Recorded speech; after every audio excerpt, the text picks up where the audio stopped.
Hey folks, it's Uncle Jay.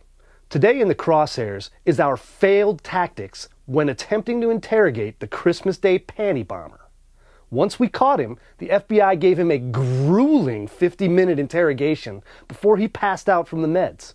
And when he came to, all of a sudden, he had all the rights and privileges of a U.S. citizen. He was Mirandized, advised he had the right to remain silent, and given an attorney who told him to shut up.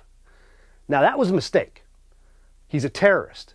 Terrorists are our enemies. We're at war. Al-Qaeda knows it. We need to act like it.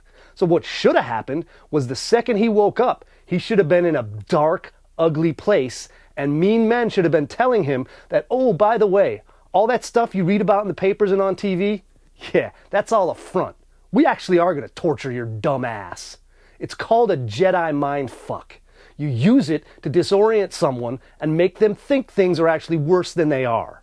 Then, at any point in time, and as part of this, you can bring in the same FBI interrogators who play the good cop. Heard of this? Good cop, bad cop? Well, we kept the bad cop out of play, and consequently, we failed to get a lot of intelligence out of this guy that we could have early on. And if there's one thing about intelligence, it goes rotten quickly. Its shelf life is measured in hours or days. It's now been almost 6 weeks since we caught this bastard, and now we've got the White House and the Justice Department leaking that, oh, by the way, we got his family to get him to help tell us where all the bad guys are. Problem is, in the intervening 6 weeks, what the hell do you think they did? They disappeared. They changed email accounts. They changed phone numbers. They changed safe houses.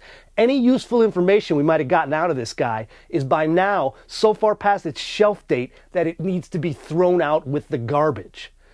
Now, if we're going to have a process that we use to interrogate high-value targets, it should include both the CIA, the FBI, and anybody else with a clue about our enemies. It should not be limited to a bunch of guys who are reading him his rights so that when we take him to a civilian court, the judge doesn't throw the charges out.